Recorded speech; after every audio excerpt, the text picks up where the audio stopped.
दुनिया का इकलौता क्रिकेटर जिसे फांसी दी गई। वेस्ट इंडीज क्रिकेट टीम के गुजरे जमाने के कई ऐसे सुपरस्टार हैं जो वर्षों पहले खेला करते थे, मगर उन्हें लोग आज भी याद करते हैं। उन्हें याद रखने की वजह उनका बेमिसाल परफॉर्मेंस है। वेस्ट इंडीज का एक खिलाड़ी ऐसा भी है जिनका परफॉर्मेंस तो कुछ खास नहीं था, फिर भी लोग उन्हें याद करते हैं। उन्हें याद करने की वजह उनका खेल नहीं बल्कि अपराध था। अपराध इतना बड़ा कि उन्हें फांसी पर लटका दिया गया था। वो अंतर्राष्ट्रीय क्रिकेट की दुनिया के इकलौते खिलाड़ी हैं जिन्हें फांसी की सजा हुई है। तो आखिर कौन है ये खिलाड़ी, इसे फांसी पर लटकाने की वजह क्या थी और इसने वेस्ट इंडीज के लिए कितना अंतर्राष्ट्रीय मैच खेला था? चलिए जानते हैं सब कुछ सिलसिलेवार तरीके से इस वीडियो में। यकीन मानिए जब आप इस खिलाड़ी के अपराध के बारे में सुनेंगे तो शॉक्ड रह जाएंगे। तो चलिए बिना देरी के वीडियो शुरू करते हैं, मगर पहले जल्दी से चैनल को सब्सक्राइब कर लीजिए। दोस्तों, ये पूरी कहानी कभी वेस्ट इंडीज के लिए खेलने वाले लेस्ली हिल्टन नाम के खिलाड़ी की है। लेस्ली हिल्टन का जन्म 29 मार्च 1905 को जमैका में हुआ था। इनका जन्म बेहद ही गरीब परिवार में हुआ था। गरीबी के अलावा लेस्ली हिल्टन की किस्मत भी कुछ ज्यादा ही रूठी हुई थी। जन्म से कुछ महीने पहले लेस्ली हिल्टन के पिता की मृत्यु हो गई और जन्म के महज 3 साल बाद मां का भी देहांत हो गया। इसके बाद हिल्टन की बहन ने लालन पालन शुरू किया, मगर कुछ समय बाद उसकी भी मृत्यु हो जाती है। बहन की मृत्यु के बाद एक रिश्तेदार हिल्टन को अपने साथ रख लेते हैं। यही रहते हुए हिल्टन अपनी पढ़ाई लिखाई शुरू कर देता है, मगर कुछ ही वर्ष बाद उस रिश्तेदार का भी देहांत हो जाता है। हिल्टन की पढ़ाई लिखाई बीच में ही छूट जाती है। पढ़ाई छूटने के बाद पेट पालने के लिए हिल्टन एक टेलर के पास जाकर काम सीखना शुरू कर देता है। ये वो दौर था जब वेस्ट इंडीज में क्रिकेट का क्रेज तेजी से बढ़ रहा था। लेस्ली हिल्टन भी जब लोगों को खेलते हुए देखता है तो उसे भी क्रिकेट का शौक होता है और वो भी गेंदबाजी की प्रैक्टिस करने लगता है। देखते ही देखते वो अच्छी गेंदबाजी करने लगता है और फिर पास में एक क्लब ज्वाइन कर लेता है। यहाँ क्रिकेट की गुर सीखने के बाद बहुत जल्द ही Leslie Hilton Jamaican cricket team का हिस्सा बन जाता है और फिर अपनी गेंदबाजी से हर किसी को प्रभावित करता है। ऐसा लग रहा था कि बहुत जल्द अब लेस्ली हिल्टन को अंतर्राष्ट्रीय क्रिकेट में भी वेस्ट इंडीज की ओर से खेलने का मौका मिल जाएगा, मगर हालात वैसे नहीं बन पाते हैं और इनका अंतर्राष्ट्रीय क्रिकेट शुरू होने में काफी समय लग जाता है। लेस्ली हिल्टन को 8 जनवरी 1935 को इंग्लैंड के खिलाफ टेस्ट डेब्यू का मौका मिल जाता है। जब Leslie Hilton West Indies team के साथ इंग्लैंड दौरे पर गए हुए थे, तभी यहाँ इनकी मुलाकात लरलाइन रोज नाम की एक लड़की से होती है। लरलाइन रोज के पिता पुलिस इंस्पेक्टर थे। लरलाइन रोज एक ऊंचे घराने से संबंध रखती थी, जबकि हिल्टन की हैसियत बहुत कम थी। फिर भी दोनों एक दूसरे को प्यार करने लगते हैं और देखते ही देखते एक दूसरे के बेहद करीब आ जाते हैं। लरलिन रोज के माता पिता और परिवार वाले इस रिश्ते का विरोध करना शुरू कर देते हैं। इसके बावजूद रोज 1942 में हिल्टन से शादी कर लेती हैं। शादी के बाद इन दोनों का रिश्ता अच्छे से आगे बढ़ता रहता है। 1947 में रोज एक बेटे को भी जन्म देती है। शादी की वजह से लरलिन रोज ने अपनी पढ़ाई बीच में ही छोड़ दी थी, जबकि उसका सपना एक फैशन डिजाइनर बनना था। इसलिए बेटे के जन्म के बाद वो अपने पति से बात करती हैं और अपने सपने को फिर से पूरा करने के लिए न्यूयॉर्क जाने का फैसला करती हैं। हिल्टन भी अपनी पत्नी के साथ ही 1951 में रोज के माता पिता के ही घर रहने चला जाता है। यहाँ सभी लोग मिलजुल कर कुछ समय तक तो खुशी खुशी रहते हैं, मगर एक समय बाद रोज की माँ के साथ हिल्टन का रिश्ता बिगड़ने लगता है और फिर हिल्टन वापस जमैका चला आता है, जबकि पढ़ाई के वजह से रोज न्यूयॉर्क में ही रुक जाती है। अब दोनों अलग जरूर रह रहे थे, मगर अब भी दोनों पति पत्नी ही थे और एक दूसरे को बहुत ज्यादा प्यार करते थे। यूं ही जिंदगी आगे बढ़ रही थी कि 1954 के अप्रैल महीने में एक दिन लेस्ली हिल्टन को एक गुमनाम चिट्ठी मिलती है। इस चिट्ठी में लिखा हुआ था कि तुम्हारी पत्नी लरलिन रोज इन दिनों न्यूयॉर्क में रॉय फ्रांसिस नाम के एक लड़के के साथ रिलेशनशिप में है। लेटर मिलते ही लेस्ली हिल्टन को काफी गुस्सा आता है और वो तुरंत अपनी पत्नी के नाम एक टेलीग्राम भेजता है, जिसमें वो कहता है कि जितनी जल्दी हो तुम वापस जमैका आ जाओ। इस टेलीग्राम के जवाब में रोज भी एक लेटर भेजती हैं जिसमें लिखा हुआ था, तुम चिंता मत करो, सब कुछ ठीक होगा, तुम्हारी पत्नी की ओर से तुम्हें ढेर सारा प्यार। लेटर में लर्लिन रोज ये भी कहती हैं कि वो बहुत जल्द वापस आ जाएगी। इसी के बाद लर्लिन रोज टिकट बुक करा लेती हैं और 2 मई 1954 को वापस जमैका आ जाती हैं। रोज के वापस आते ही हिल्टन उससे रॉय फ्रांसिस और उसके अफेयर के बारे में पूछता है। जवाब में रोज कहती है कि ऐसा कुछ नहीं है, मैं सिर्फ तुम्हारी हूँ, मैं तुम्हें कोई धोखा नहीं दे रही हूँ। शुरू में तो हिल्टन इन बातों का यकीन नहीं करता है, मगर रोज के समझाने के बाद वो यकीन कर लेता है और फिर दोनों खुशी खुशी एक दूसरे के साथ रहने लगते हैं। मगर उनकी ये खुशी महज कुछ दिनों तक ही रह पाती है। दरअसल 5 मई 1954 को हिल्टन कहीं घर से बाहर गया हुआ था।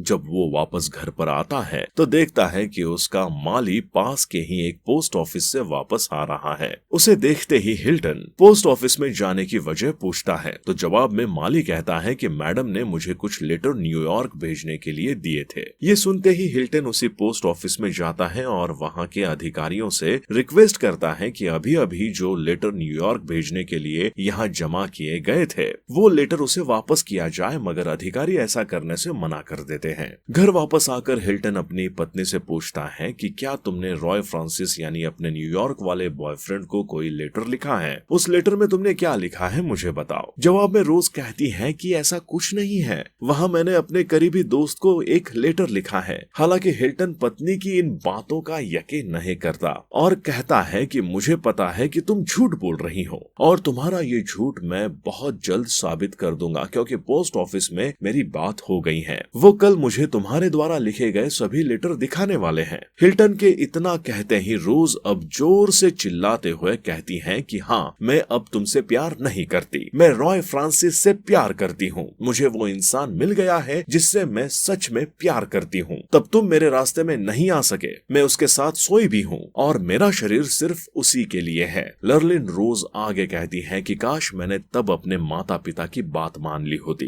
तुम मेरे लायक थे ही नहीं। रोज के इतना कहते ही हिल्टन का गुस्सा 7वें आसमान पर चला जाता है और वो भागते हुए पास के बेडरूम में चला जाता है और कमरे से रिवॉल्वर निकाल कर ले आता है। हिल्टन द्वारा आगे चलकर किए गए खुलासे के मुताबिक पिस्तौल लाने के बाद इन दोनों में लड़ाई होने लगती है और इसी लड़ाई के दौरान रोज अचानक हिल्टन के हाथ से पिस्तौल छीनकर उस पर फायर करने की कोशिश करती है, मगर गोली हिल्टन को ना लगकर पीछे दीवार से जा टकराती है। लेस्ली हिल्टन के मुताबिक इसके बाद क्या हुआ उसे कुछ भी याद नहीं है, क्योंकि थोड़ी देर बाद उसे लर्लिन रोज के शरीर से ढेर सारा खून बहता हुआ महसूस हुआ। इसके कुछ ही पल बाद रोज नीचे निढाल होकर गिर पड़ी। रोज काफी देर तक यूं ही नीचे पड़ी रहती है, कोई भी उसकी मदद करने नहीं आता, जबकि हिल्टन भी वहीं पास में खड़ा रहता है। हालांकि थोड़ी देर बाद हिल्टन खुद ही पुलिस वालों तक जानकारी पहुंचाता है कि उसकी पत्नी की गोली लगने से मौत हो गई है। खबर मिलते ही पुलिस भी मौके पर पहुंच जाती है और लेस्ली हिल्टन का स्टेटमेंट लेने के बाद आधिकारिक तौर पर उसे गिरफ्तार कर लिया जाता है।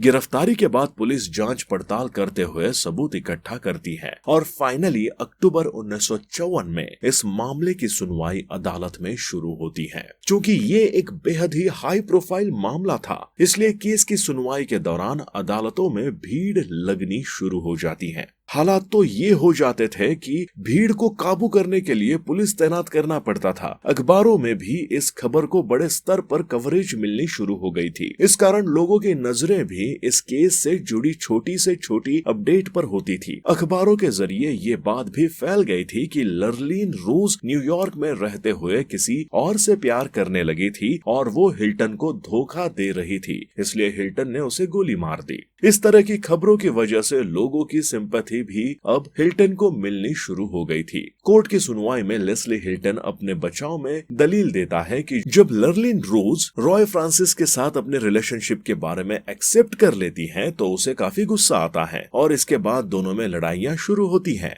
इसी लड़ाई के दौरान हिल्टन कमरे में जाकर अपना रिवॉल्वर निकाल कर ले आता है। लर्लिन रोज वो रिवॉल्वर छीनकर हिल्टन को ही गोली मारने की कोशिश करती है, मगर किसी तरह हिल्टन खुद को बचा लेता है। हिल्टन के मुताबिक इसी के बाद वो लर्लिन रोज से रिवॉल्वर छीनने की कोशिश करता है। इसी छीना झपटी में गलती से गोली चल जाती है, जिसमें लर्लिन रोज की मौत हो जाती है। हिल्टन कोर्ट में इसे गलती से चली गोली बताता है, मगर जब कोर्ट में लर्लिन रोज का पोस्टमार्टम रिपोर्ट पेश किया जाता है तो एक हिला देने वाला खुलासा होता है। पोस्टमार्टम रिपोर्ट के मुताबिक लर्लिन रोज को 1-2 गोली नहीं बल्कि 7 गोली लगी थी। 7 गोली लगने की बात सामने आते ही अदालत लेस्ली हिल्टन के सभी दलीलों को खारिज करते हुए कहता है कि गलती से 1-2 गोली चल सकती थी। 7 गोली मिलने का मतलब है कि जानबूझकर एक के बाद एक गोली चलाई गई है। कोर्ट में ये बात भी सामने आती है कि लेस्ली हिल्टन के पास जो रिवॉल्वर थी उसमें एक बार में सिर्फ 6 गोली आ सकती थी, जबकि लर्लिन रोज को 7 गोली मारी गई थी। इसमें खुलासे के बाद अदालत द्वारा कहा जाता है कि 7 गोली लगने का मतलब है कि 6 गोली फायर करने के बाद लेस्ली हिल्टन ने एक बार फिर से बंदूक में गोली भरी और फिर से लर्लिन रोज पर फायर किया। मतलब लेस्ली हिल्टन जो भी कर रहा था वो अपने पूरे होशो हवास में कर रहा था। इस तरह निचली अदालत में लेस्ली हिल्टन को लर्लिन रोज की हत्या का दोषी करार देते हुए फांसी की सजा सुनाई दी जाती है। अब लेस्ली हिल्टन इस फैसले के खिलाफ जनवरी 1955 में जमैका के सुप्रीम कोर्ट में अपील करता है, मगर सुप्रीम कोर्ट द्वारा अपील को खारिज कर दी जाती है और फांसी के सजा पर मोहर लगा दिया जाता है। सुप्रीम कोर्ट से जब हिल्टन को कोई राहत नहीं मिलती है तो अब वो जमैका के तत्कालीन गवर्नर के पास अदालतों के फैसले के खिलाफ दया याचिका दायर करता है, मगर 9 मई 1955 को गवर्नर द्वारा भी लेस्ली हिल्टन की दया याचिका खारिज कर दी जाती है। इतना ही नहीं, गवर्नर फांसी की तारीख भी तय कर देते हैं। गवर्नर से रिजेक्शन का मतलब था कि अब लेस्ली हिल्टन के पास फांसी की सजा से बचने का कोई भी कानूनी रास्ता नहीं बचा है। तय किया जाता है 17 मई 1955 को लेस्ली हिल्टन को फांसी दी जाएगी। 17 मई का दिन भी आ जाता है। जिस जेल में लेस्ली हिल्टन को रखा गया था उस जेल के बाहर रात से ही भीड़ लगनी शुरू हो जाती है और सुबह होते होते हजारों की भीड़ जेल के बाहर जमा हो जाती है। लोग लेस्ली हिल्टन को माफ कर देने की मांग करते हुए नजर आते हैं। इन सब के बावजूद 17 मई 1955 की अहले सुबह लेस्ली हिल्टन को फांसी देने की तैयारी शुरू हो जाती है। नियम के मुताबिक लेस्ली हिल्टन से उसके मन पसंदीदा खाने के बारे में पूछा जाता है, मगर वो कुछ भी खाने से मना कर देता है और बस चुपचाप अपनी कोठरी में बैठा ही रहता है। थोड़ी देर बाद फांसी का वक्त करीब आ जाता है और फिर सभी अधिकारियों की मौजूदगी में 17 मई 1955 की सुबह सुबह जेल के अंदर लेस्ली हिल्टन को फांसी पर लटका दिया जाता है। फांसी के समय लेस्ली हिल्टन की उम्र 50 साल थी। मृत्यु के बाद लेस्ली हिल्टन के शव को क्रिश्चियन धर्म के रीति रिवाजों के अनुसार जेल के अंदर ही दफना दिया जाता है। अब तक के इतिहास में लेस्ली हिल्टन पहला और एकमात्र टेस्ट क्रिकेटर हैं जिसे फांसी की सजा दी गई है। हिल्टन ने वेस्ट इंडीज के लिए 6 अंतर्राष्ट्रीय टेस्ट मैच खेला था जिसमें इसने 70 रन बनाए और 16 विकेट हासिल किया था। दोस्तों, आपके अनुसार अदालत ने लेस्ली हिल्टन को फांसी की सजा देकर ठीक किया या फिर उसे माफ कर दिया जाना चाहिए था? कमेंट बॉक्स में जरूर बताएं। अगर आपको हमारी मेहनत पसंद आई हो तो इस वीडियो को लाइक करते हुए शेयर भी करें। अगर आपने अब तक हिंदी क्राइम स्टोरीज चैनल को सब्सक्राइब नहीं किया है तो जल्दी से चैनल को सब्सक्राइब कर ले। हमारी लेटेस्ट वीडियो के इन्फॉर्मेशन के लिए बेल आइकन दबाकर नोटिफिकेशन भी जरूर ऑन कर ले। क्राइम की दुनिया से जुड़ी ऐसी ही डिटेल कहानियों के लिए हमारे साथ जुड़े रहे। धन्यवाद।